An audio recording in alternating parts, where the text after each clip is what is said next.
Welcome back. I'm delighted to be joined by Labour's Emily Thornberry. Emily, lovely to see you.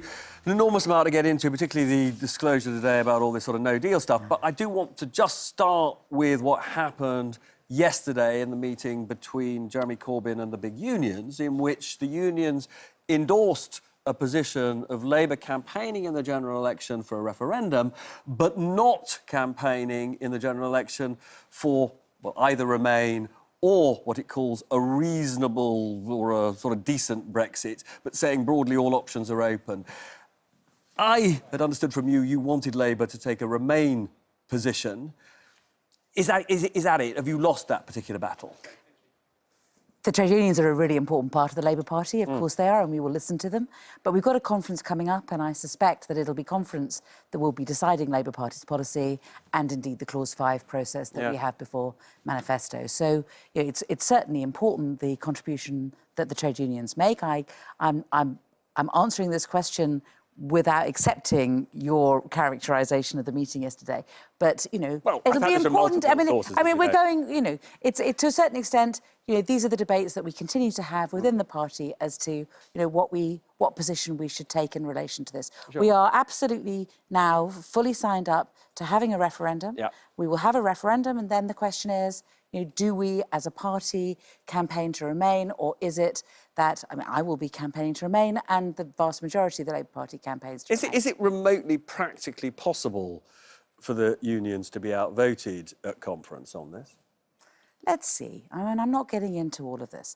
All I can tell you is that the debate continues.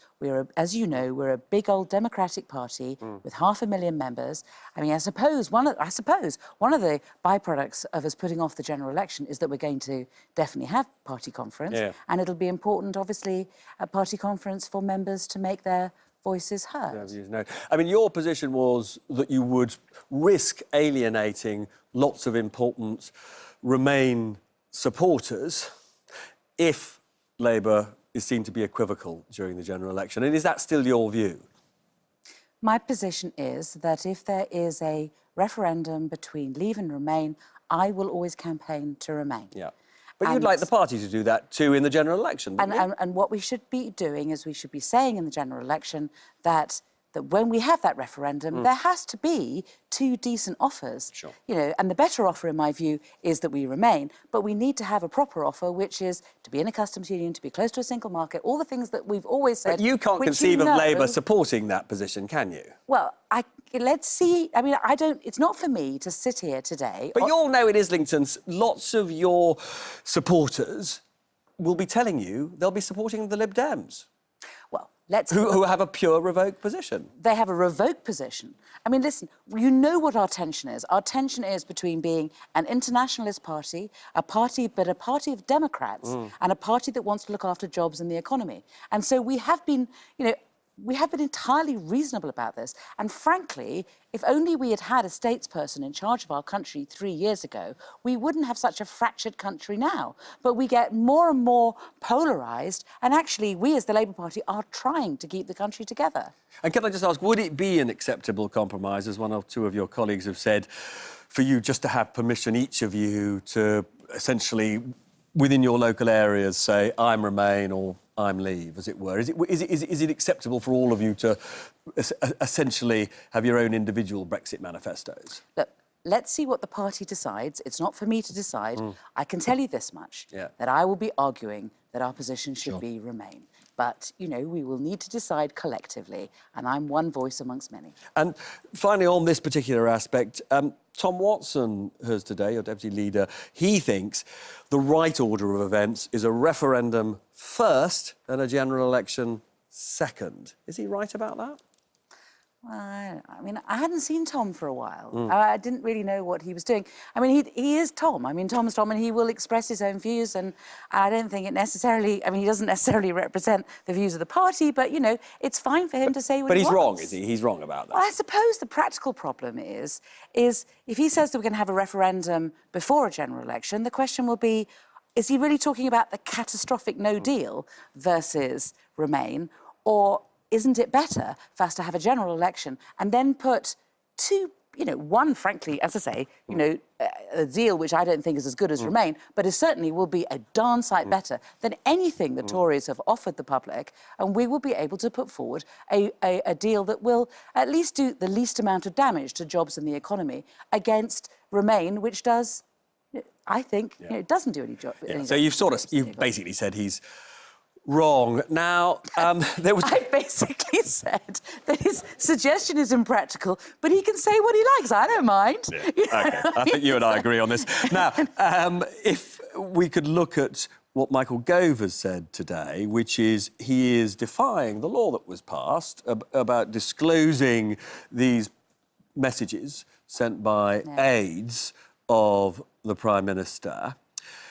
He says this will, you know, if they do disclose, this will make it very hard for government to operate. You want to be in government quite soon. Surely you must have thought through the implications for your officials if they cannot give, you know, confidential advice, honest advice, without being confident that actually they're not going to be put in the public domain. But, you know, it's a running theme at the moment with this government, isn't it? But what do you think about that as an argument? I'm going to tell you that, you know, the running theme is this. People keep telling us that this is illegal, but it's not reasonable for us to be expected to abide by the law. Well, I'm sorry, but the law is the law, and no one is mighty and so important that they're above the law. I mean, it's really like Donald Trump, you know, or some of these other kind of big men around the world who think that they're so incredibly important that they can stand above the law. Well, I never thought that I would hear it in this country, but if there is a law, you stick to it. And you certainly don't go around suggesting that judges are politically motivated or that there's anything wrong with our law. The rule of law, I'm a lawyer and I feel very strongly about this, but if and as Shadow Foreign Secretary, I talk to people in different countries and I talk to them about when they're saying, oh, we're trying to establish a legal system that will be independent of politics, that will be strong, you know, and I realise that I talk about the rule of law and we all take it for granted, but we should not underestimate it and underestimate how important it is. We should not allow people to be undermining it. And the idea we have a Prime Minister and his, you know, pound shop Rasputin behind the scenes, you know, slagging off the courts and saying that they shouldn't be paying attention to the law because they're more important than it. What kind of democracy is this? You're going to have difficulty stopping me because I'm absolutely furious. I am having difficulty. I get that. But we're almost out of time. We've got two very quick things. Those pictures of MPs sitting in, beamed across the world, it's a terrible sort of view of, you know, the so-called mother of Parliament's the mother of democracy, isn't it? And secondly, if the Supreme Court rules that the Prime Minister was wrong to suspend Parliament, should MPs come back immediately? Should they sit through the conference season? I think that if the courts rule that Parliament shouldn't be prorogued and that we should be back in Parliament, we should be back in Parliament because there's a heck of a lot of questions that we should be So over the conference season? So, I mean, if the courts say that we should be back, we'll be back.